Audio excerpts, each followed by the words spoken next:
Hi, welcome to TheEndStep's new panel discussion show, Metagame, where we'll be talking about everything from big tournament results like the Pro Tour, Starcitygames results, where the Metagame we think is going to go, maybe some new products, and other Magic-related news. Yeah, I'm very excited for this. Yeah.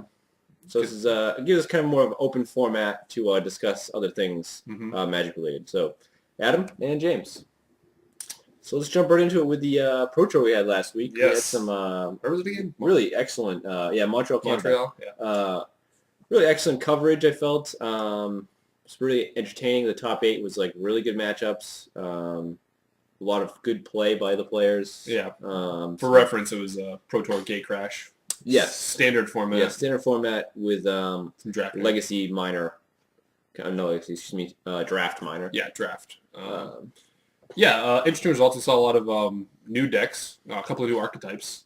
Yeah, it was exciting. I didn't expect so many like really new, unique stuff to kind of come out of the tournament. Like I kind of felt like most of the stuff was predictable, and like the decks were going to be different on a few small card changes. Like the Aristocrats, I didn't see as a deck. Like it was, you could build a shell like that, but I didn't feel like that deck was. Yeah, I mean, let's just jump right in, like talking about that deck. Like obviously those. Not just Tom Martell's deck. Who else played that? Sam Black played it. Yeah, Sam Black's the core designer. Yes. In a lot of his, like, the SG Black team. Yeah. Obviously, Tom took it all the way, winning. Right, winning yeah, the rest of the team didn't do great. From Right. what I read, they did, just okay. But the deck thrived on favorable interactions against Boros Reckoner. Yeah, it's that card going into that tournament, you knew was like the card to beat. The card is disgusting. It really pretty much pushed Thragtusk right out of the environment altogether. Which is interesting because everybody's complaining about Thragtusk as a card. Like, oh, I'm sick of these Thragtusk on Thragtusk errors and blah, blah, blah. I was always on the side of, like, don't worry about it. It'll work itself out. Yeah. The Wizards knows pretty much what they're doing. So now Boros Reckoner is a $25, $30 card. Yeah, it'll probably stay that way for a little while. Yeah. It's got like the same, like you should have the same reaction to it as you should have had with Thragtusk. Where like, yeah, it's kind of crazy. You might get sick of it, but it'll work itself out. People will build their decks in profitable ways to deal with it, like Tom Martell did. Right. Yeah, he pretty much got to ignore that card all weekend, and it proved really, really valuable for him. And played it himself. Too. Yeah. Other notable top 8 people. Frolik was playing the basically Nihilist. Saito's Nihilist, but Kibler changed it up a little bit, added a few more higher end things to it. Yeah, and they were still playing more Hellkites. Yeah, but they were still playing Gyre Sage, which is like the notable card. New Tarmogoyf. Very big quotations. Yeah. I mean, he obviously did really well. He went to the finals. I like that deck a lot. It hits hard real fast. It's weak to the traditional things like a aggro creature-based deck is. Yeah, like you give it a few sweepers and it's pretty much gone. It was playing Emissaries, right? It had the nice turn 2 play of Emissary into Flintoff Boar, which a lot of the decks... Or like Emissary Smiter or something, something crazy. Definitely both respectable decks, and decks I feel like will be sticking around. Those aren't going anywhere. You go to F&M, you're going to be playing against that deck, definitely. The problem that I have with something like the Aristocrats, for example, is it's like a really big metagame deck. Where it slides right in and wins a tournament when you're not ready for it. But it's a very... a deck that you can hate out. I feel like it's got a pretty substantial amount of hate that can work against it. Like like so you're referencing like Curse of Deathhold? Potentially Curse of Deathhold, or I think the main violator is going to be Pillar of Flame. Like Pillar of Flame is very good. Pillar of Flame coming back definitely seems worth it. Like I definitely would be playing some number of pillars in the sideboard of the Naya deck, which is probably the deck I'm going to be on right away. Yeah, to me it feels like the new Zombies, where it's like when no one's ready for Zombies crushes. Right. And then everyone starts boarding in all their Pillar of Flames or like building their decks with more red in them, and then Zombies kind of falls back a little bit. I do disagree with that analogy just because I think it has much more game than Zombies does. Like Aristocrats has like all these tricky plays in conjunction with Orzhov Charm to like get back stuff, make them indestructible. I do agree. It's got more game than Zombies. Like if I just turn dudes sideways, there's a lot more. It can block like really. It's got more tactics. Yeah. Than Zombies. But like, I still don't feel like that keeps it from getting hated out per se. Like, No, but the thing that I think is beneficial for the deck is it kind of can switch roles and become like almost a pseudo token deck, which then Pillar of Flame is really bad against. Like you're gonna Pillar of Flame a quarter of a Lingering Souls. You can counter response to the metagame by playing more Lingering Souls, Right. maybe some Virtues out of the board, and maybe go harder on Sorin. Yeah. Maybe you bring in a few Sorins, go max Lingering Souls, and you can become this like one intangible virtue, and you're crushing again. So I think that deck actually will be around for a little while. Yeah, I don't feel like it's ever going to go away. I just feel like if you respond to it properly, you can have like a favorable matchup. Yeah, I think it just proved that like people totally getting rid of Pillar of Flame probably is a bad idea.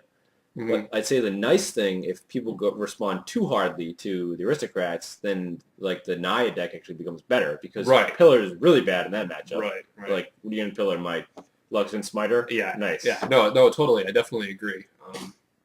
But like that's all the good signs of a healthy format. Yeah, you're going to see this ebbs and flows, which is nice. Yeah, it's very, very good. The top 8 was pretty diverse, too. Like it was, like, really surprisingly diverse. We really only had 2 copies of 2 different decks. So, like, there was 2 copies of Jund and 2 copies of, like, the American Flash deck. Right, yeah. But even those were different within the decks. Like, yeah. Speaking of, like, Flash decks, like, I guess we can talk about Jerry Thompson specifically. Like, I'm very proud of him. Yeah, he's a phenomenal player, a player that we both like quite a bit. Hardcore SCG guy, but actually tested with Channel Fireball, so like almost like for the jump ship, Yeah, well, I wouldn't say jump ship, but yeah. Yeah, he's still an SCG guy, but right. It was a surprise. This was his first Pro Tour top 8. In case anyone's wondering why we're discussing him. Yeah. And the thing that I found out after reading more about him recently was this is his 33rd Pro Tour. I still like that's ridiculous. Yeah, it's crazy. Like it's totally crazy. I didn't even know there was that many Pro Tours. Yeah, I mean he's been playing a ton of Magic for the last like 10 years. He's been like pro level for like 10-ish years. How old is he? He's not that old. He's definitely a few years younger than me, I think. So you're saying he was like an AJ Kerrigan when he was younger? I think so. I gotta look that up, but yeah. So like Jerry, first Pro Tour top 8, very very deserved. Very happy with that. And there's also Melissa. Like I feel like we have to talk about Melissa. Yeah, it's definitely relevant. Women in Magic has always been like a very low thing. It's definitely been like a guy thing. And she's been one of the few women that's stuck with the game for a long time. Right. I think it's really interesting to note that she was special invite. Yeah, she didn't get qualified normally. So she was just a special invite and managed to top 8. She did quite well. Yeah, so like I mean, I feel like Wizards going to be very like. Yeah, Wizards is definitely going to be like, see, guys, we told you she was good. We called this, yeah, like we knew it. I don't like this whole special invite thing. It's a little weird, but I think it's okay. I am very glad that she did so well, and it gave it some validity. She's totally warranted of congratulations, and she definitely did break some or set some records and break some. And I actually think her deck choice was really strong, like for this tournament. Yes, it was. It was honestly a little disheartening to see that she lost like in her first top 8 match. Yeah, especially I would have liked her to win the whole thing. Like it really would have been a Cinderella story. Especially when like everybody on the announce team was like, "Oh, no way she can lose this. No way." Tom's all done. He should pack it up. And it was just like, "Oh, nope. See you later." Wait, I mean, did she play against Tom?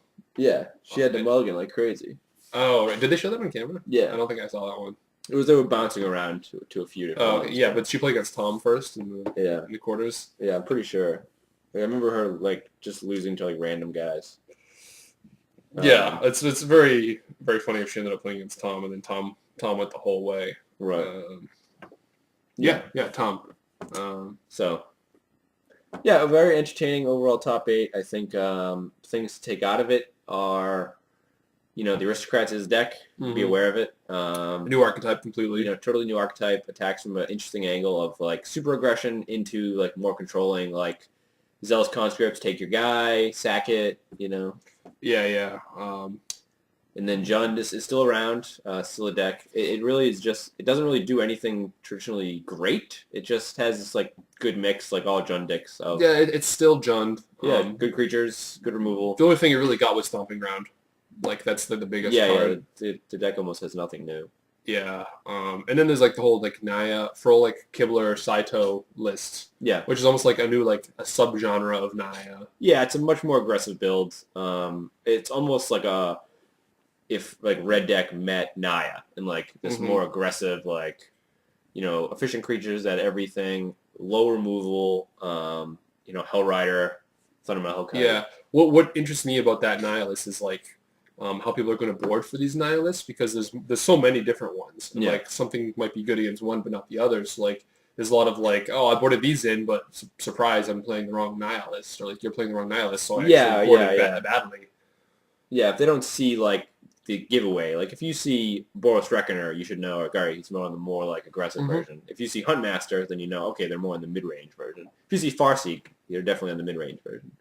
The other one doesn't play Farseek? No Farseeks. Oh, wow. Yeah, that's a pretty big tell. Yeah, the aggressive version is like mono creatures, like maybe 4 removal spells and some Domries. Like that's it. Small creatures. All right. Okay. Well, and no spell lands too. So if you see a Castle Wolf run, you know they're on mid range. I still think it should play Castle Wolf run. It just can't cast Reckoner. I understand that, but I don't think like one Wolf run's really gonna. It's a kind of deck. It's kind of like the reason that you don't play, weird lands in your red deck is because you don't want to have tap lands. You don't want to have colorless lands. Like can't cast Ashella with Hellion Crucible. Right. Yeah. It's a big issue. Yeah. So yeah, ideally you would love to have your Wolf run in the deck, but you need to cast Boros Reckoner. Right. And Boros Reckoner on turn 4 is not Boros Reckoner on turn 3. Completely different. So that was pretty much the what we got out of the Pro Tour. So we're going to jump over to the SCG results from last week as well. Yeah, we're obviously discussing like the biggest tournaments that have like the most metagame defining attributes. Yeah, because everybody like pretty much follows these tournaments. You at least, even if you're a more casual, you at least refresh yourself and like, hey, what happened recently? Like, what won? We have to cover Star City because it is the largest tournament in terms of running tournaments. It happens every weekend or every other weekend, and it 100% defines the format. Yeah, especially Legacy. Yeah, because it's the only place for Legacy. Like you get a few pro, more like GP level events of Legacy a year. Like this is the only one you actually get to see Legacy on a regular basis. Yeah. But we're gonna do standard first. So we touched on the more mid-range Naya deck, and that's what won. The more mid-range you won, right? Not the more aggressive one. Yeah. So the more like traditional. It was very traditional. Kind of that I was playing with Farseek and Thragtusk and all that stuff.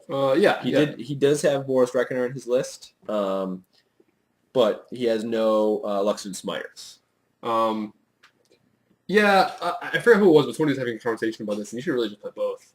Yeah, I think play both is excellent. They're both excellent creatures. Now you have like your 3-drop slot is like total power. Yeah, definitely. Yeah. They're both just phenomenal. I think you should be playing both. So I would definitely try and going further with a list like this, try and get them in there somewhere. He's also still playing Bonfire, which is a big card I liked for a long time, but Boros Reckoner kind of makes that card look dumb. Like even if like Miracle Bonfire, it's like, oh, Miracle Bonfire for 4. Yeah, like you get to wipe their board, but then they also get to shoot you for 4. Like yeah, it's not as one-sided as you would want. No, it to it's be. not this crushing like game over thing like it used to be. Yeah, I agree. And the format's so fast now. Like Bonfire. It actually feels a little slow. Yeah. One card I did see that in the coverage that he's playing is Aurelia. Like it felt very, very good. Yeah, that's his top end is Aurelia. And I think that's where you'd want to be with the more mid-range version, because if the turn you drop her is probably the turn you're going to win, just because you're going to have this like disgusting attack of like, everybody turns sideways, they untap, and then they can like selectively attack the next time. Yeah. So you're the Naya player between the two of us. Yeah. What do you think about Garrick Relentless? He's not bad right now, actually. Mainly because of Burning Tree Emissary. Because everybody's on more this like Grizzly Bear plan with like Red Deck and Naya. They have all these 2/2s. So now you at least get guys that can block Prophecy for free. It's not great, but it's not bad. I think it's fine in more of like a sideboard card at this point. Right. I mean, I wouldn't play it in my mind. Do you still like Primal Hunter? I don't like it in any matchup besides, like, I'd probably have it in for Jund. I'd have it in for any control matchup. That's probably about it. Like, he's way too slow in any red deck or, like, aggro Naya, or, like, he seems awful in Flash, like, against Flash. Yeah. So I think he's going to... You definitely like him, any Planeswalker, in, like, a Esper Stone... Esper... right. against that. Just because you have a constant yes. stream of threats. So you think it's shifting a little bit more towards relentless? Yeah, the mana cheaper, and the fact that like Primal Hunter's big draw was when you had Thragtusk was to maybe you just draw 5. Yes. Where this you have a lower curve, you guys are a little less, so maybe you draw 4 with Lux and Smiter if you have a Smiter. Right. Yeah, I can see that. Like when your creatures are a little bit smaller, you want to lean more towards relentless. Yeah, in like the more aggro nihilist has shaved lands down, like, and even to a more extreme, like the Gruul aggro deck, which is like essentially red decks, splash green. Yeah. Is like really shaving lands. Like I've seen multiple lists that are running 17, 18 lands. So it's like, all those planeswalkers are just totally useless in that matchup. Right. Yeah, no, I agree. Planeswalkers are very on the low right now. Yeah, they really are. Yeah, but like moving on with the standard top 8, like the only other deck, like I mean, there's some Esper control decks, that like Jund deck that's been going around, and two Pro Tour decks that like of the same weekend that you saw them at the Pro Tour, like the Wolf Run Band and the Aristocrats. Yeah, both top 8, which I think is pretty interesting. Yeah, they must have had some kind of inside tech there. They must have like been a friend of a friend, like got handed that deck. Yeah, list. I mean, maybe Sam Black was streaming with it or something, or maybe they were being a little more open about it. But I feel like they weren't. No, yeah, Black's usually pretty reserved and plays the chest when he's going into a Pro Tour. The only other thing that's worth talking about here, I think, is the Black-White Zombies deck. Yeah, I think it's interesting. I'm not that high on it, actually. It's really more of an Obsidian deck than anything, because it's like Restoration Angel doesn't carry it that hard, but Obsidian does. Yeah, Obsidian's a big deal. Like the card's very good. It's very well positioned in the format right now. If it wasn't so hard to cast, I think you'd see it everywhere. Yeah, you can definitely see more like Victim of Nights and Orzhov Charms in people's decks just to kill it. Yeah. Just to get it out of the way. You have to have instant speed removal. Or Selesnya Charms. Yeah, Selesnya Charms is very good. Yeah. So as I will say, as the Esper control player, we didn't talk about that. You didn't talk about Ben Starks and these people's like no permanents, like just all sweepers, planar cleansing. Well, they were still playing permanents. Like Ben Stark was playing Restoration Angels. Yeah, he had a smattering of some creatures. I'm not 100% on board with that. You don't like the planar cleansing? No, the planar cleansing seems sweet. I really like that. But I prefer Esper lists that are much more black heavy than white heavy. Just I feel like black has better options going through. But yeah, I do like the planar cleansing. I'm not 100% on the Restoration Angel. But I guess it doubles. I just don't like damage. I don't like swinging. I'm like turning to sideways in Esper decks. Whatever. There's so many of them now. Like you can build it in so many different ways. There is. Your mana is awesome now. You have additional 2 shocks. Yeah, it's more of like what tournament are you playing in? Where are you going? What kind of deck do you need to face against? What kind of metagame is depends on what Esper deck you should be playing. So like going forward now, like what shell do you think is better? Do you think Stark's more like less permanents, no planeswalkers, more sweepers? Yeah, I'm definitely off planeswalkers. I don't really care for more sweepers. But I think a more black-oriented shell needs to be where you need to be. Like, you need to be playing Victim of Night for Boros Reckoner. That's the only way to kill it. And I don't like Orzhov Charm because you're not playing green, you're not playing Thragtusk, so you don't have as much life coming back to you. So Orzhov Charm can actually be really deadly. Yeah. Especially against, like, the blue-white-red flash deck, so they can just, like, Boros Charm you, Snapcaster Boros Charm you out of nowhere. Right, yeah. And get you. So, like, an Orzhov Charm is way too risky in those kind of matchups. Like, Orzhov Charm is great in the Tom Martell deck because he's killing you with damage anyway. It's a proactive deck. It's more of a tempo card than anything else. Yeah, you can't be sitting back as a control deck and be like, oh, yeah, I'll kill that and lose 5 or lose 3. So, yeah, I like more black-oriented Esper decks. I like Sever the Bloodline, Victim of Night. I'm totally off of Ultimate Price. It's way too risky to play that Sever, though, huh? Sever's pretty slow. I still like it is slow, but like it does everything that you need it to do. It does kill anything. It kills anything, and it's got the flashback, and like it is good against Lingering Souls if that is coming up in the ranks again. Yeah. But yeah, it's not more than a one-off. Not more than a one-off. So we'll touch on Legacy a little bit right now. Yeah. So Esper Stoneblade wins again.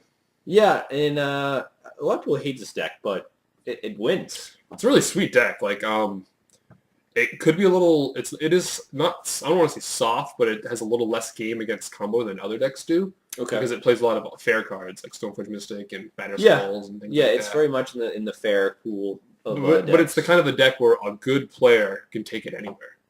Yeah. I think the players that do play that deck are like lifelong players of that deck. Yeah. These are people that have picked it up Tuesday and are playing it Saturday. Yeah, like Joe Bernal's very good at it. Lauren Nolan, the guy that won, is very good at it. Yeah. VD is very good at it. Yeah, that's what I was trying to think of his name. Yeah. It's the all foil deck. Oh yeah, the all foil Assassin's deck. Yeah, it's not the deck you want to pick up or just like build with like without practicing. I mean, people see like you see Stoneforge missing, and you're like, oh yeah, I put that in standard. You just get a Batterskull and you put it in play and you win. Mm-hmm. Well, it's not that simple. Like Legacy's a little faster and a little more interactive. Yeah. At the moment, Legacy is still like shifting towards more combo oriented decks, and it's something you need to really, really practice with your Esper Stoneblade lists, especially sideboarding. Yeah. To be able to just to beat those decks. Yeah, Force of Will becomes that much more valuable. Like you really need to make sure you force the right thing. If more combos coming out of the woodworks, then you need to know how to play against the combo, and that's where most newer Esper Stoneblade players lose. Yeah, because they're used to playing against some of the more creature decks that have been doing well lately. That the sweepers and stuff are great against. But now you're playing against a combo deck as Esper Stoneblade, and you have a ton of dead cards. Like all your creature removal and sweepers are quite bad. Yeah, and like speaking on combo, like he played against High Tide in the finals. Yeah, I hate High Tide. Oh, I hate High Tide so much. But it's fine. It's like I consider on the lower tier of combo decks. Yeah, I mean, I would play Tendrils over that all day long. Oh yeah, easily. Or even some kind of like show and tell deck. It's so much faster. Yeah. But High Tide does win. It's got good redundancy. Yeah, I think that's why people like it. It's like super consistent because it's like just a ton of copies of the same kinds of spells. Right. There was also like Rob Vaca's Omni Show deck. Right. Yeah, you're starting to see an uptick in those kind of decks again. Again, another variant of show and tell. It is. It is basically a variant of show and tell. One that I'm actually not in favor of. Yeah, I mean, I think it show and tell does its job so well already. Yeah, I like the more traditional show and tells, the sneaking show decks, sneak attack. Like he was playing like 4 omniscience and like 4 Enter the Infinite or something crazy. In his deck. Like those cards just don't do anything unless you're comboing off. And versus like the show and tell, the sneak and show decks, like you can easily cast sneak attack, you can easily like cast everything in your deck, and everything's to make your deck more consistent. But the other one's like, oh, I'll draw my Into the Infinite. Maybe I'll pitch this to a Force of Will. Yeah. Doesn't really show much going there. So I'd say the last deck to talk about is a deck we haven't seen in a long time, but I'm a big fan of it. Yeah. Maverick. Everybody thought this deck was dead. What is it doing? 6th place? This is crazy. This is why I love Legacy, because decks don't die. If a deck shows up on the scene and proves itself, it'll be around forever. If it has staying power and is around for at least a couple months. Yeah, and Maverick had a good running for quite a while. Had a real good run, yeah. So, like, it's never going to go away. It's never going to be a deck that completely disappears. Well, a lot of people are saying, like, Jund was the new Maverick, because they do share, like, a lot of the same strategies. Yeah. But I do think there's room in the format to have both. Right. Because Maverick has this additional thing of being, like, a hyper land destruction deck if it wants to be. Mm-hmm. Where Jund doesn't have that ability. Like, it has Wasteland, but it doesn't have, like, the redundancy Wasteland that Maverick has. Yeah, I mean, they're decks that beat fair decks. Or decks that are really good against fair decks. Yeah. And, I mean, Maverick was the top of that. Yeah, it was. Maverick was the best anti-fair deck. But Jund might be the new one. So I think if Maverick is going to stick around, especially for considering Jund is, like, moving in, it needs to evolve a little bit. And I think, why don't you go Naya? Like, why can't you start going... Yeah, I think you've already seen this with the Jund list. They're adopting the Punishing Fire, Grove with the Burn Willows combo. And Maverick has done this slightly at some points in its history. Yeah, They've done that too, and I think it's not a bad place to be. The only thing I'd say against that is that makes your deck much worse against the combo decks. Are you sure? Because like I'm not even already that crazy about making main deck Maverick against combo anyway. It's not even that great. No, yeah, it's not a great matchup. But if you get red, then you get like red Elemental Blast. Yeah, your sideboard becomes excellent. Yeah. Right. Well, that's where you need to like make the game. Like you really can't improve the main deck colors against combo in the first place. Yeah. The best thing they got going is Thalia. Right. Yeah. Which is like really good. It is very good. Yeah, I think it's one of the reasons the deck is good because like a lot of the format is non-creature. Right. So Thalia really punishes. Yeah, Thalia is also really good against Jund, so it's like another. Yeah, not as good against as it is in the combo matchups, but still very good. Yeah, a 2/1 first strike is very good considering like most of their creatures are. Yeah, the only one that really loses to is Goif, yeah. Yeah. No, I think adapting some red for like good sideboard options could be pretty sweet, or going more junk oriented, at least in the sideboard for hand disruption. Yeah, that's what I was toying with. So then you have access to Abrupt Decay. Oh yeah, Abrupt Decay is good too. But like I never felt like Maverick had too much of an issue with the Delver decks. No, I mean the big thing would be like okay, countertop, like you get to shut that off, but you already had main deck Qasali Pride Mage to deal with those kind of permanents. Yeah, I'd be happy to see Maverick coming back. It needs to come back a little bit. Yeah, I'm happy about it. I almost unsleeved my Maverick. I was almost ready to put it on the shelf, and then it came back out of nowhere. So now I'm excited to play it again. But yeah, hey, I'll use Caleb Derwin's Tinfin's deck. Oh god, that'll be a good match. No, it won't be. Yeah, pretty excited for that one too. Yeah, that's a weird deck. That and the Adam Prozac's new deck is weird too. Which one? The Oops All Spells. Oh yeah, did you hear? Middle of your whole deck. Caleb said he Thoughtseize, he like turn one Dark Ritual, Thoughtseize, put Adam Prozac's the dude when it comes into play you mill until you hit a land. Yeah. Balustrade Spy. Yeah. He put Adam's Balustrade Spy in his own graveyard, and then he reanimated his Balustrade Spy. Oh my god! And killed him on a 1-hit on turn 1. That's awesome. Yeah. It's actually worth noting. Reanimate can take any graveyard. Yeah, right. Yeah. Doesn't have to be around. Wow. Pretty That's awesome. Pretty cool. Pretty awesome. So what other news do we have? So we talked a little bit on where we think the metagame is going in terms of like decks. Yeah, I think it's going to stay really close to the Pro Tour metagame, the top 8. Yeah, you'll see a lot of that basic decks. I don't see... It's pretty much a snapshot of the next metagame for a few months. Yeah. Maybe like a month or so. I wouldn't be surprised if like maybe something else creeps back that we saw before. But like what? I could see like the mid-range Naya being a deck still, just because it can have this like similar to the Bant Wolf run. It can have this like really ton of life gain plan with like Thragtusk Restoration Angel is still a thing. Yeah, Centaur Healer, like a lot of the decks still can't beat that. So yeah, I still think with this metagame Zombies is out. Yeah, I just don't see a place for zombies. I mean, the white-black zombies is interesting, maybe, but I don't see any like red-black or green-black. If you want to play red-black, like you have to play Aristocrats now. It's the new red-black deck. Yeah, pretty much. It's the new it's the best Aristocrat deck. It has much more favorable Aristocrat interactions than Zombies did. Zombies can't block. And Zombies can't block. And Aristocrats blocks very well. Very well. Very well. So yeah, that's where you want to be if you want to play those colors, Aristocrats. Yeah. So you wanted to touch on the 4th Pro Tour being added, correct? I think it's big news, and I think most of the Magic community agrees.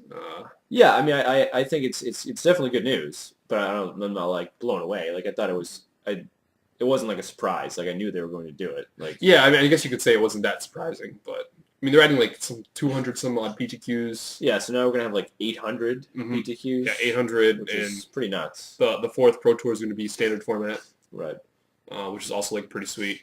Yeah, I think it's very good news, especially for like you and me, for example. Yeah, we just get that much more access to the Pro Tour now. Yeah, much more access, getting players more invites, and this also solves the. It could potentially solve the special invite issue because now there's more PTQs going around.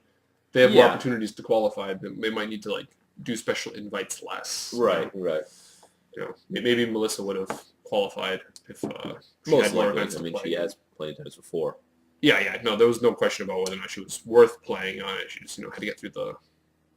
It's tough. PTQs are tough. Cut the ribbons to get through through the gates. Yeah. Yeah. So that's about going to wrap it up for us on the metagame. Thanks for tuning in, Adam. James. See you later.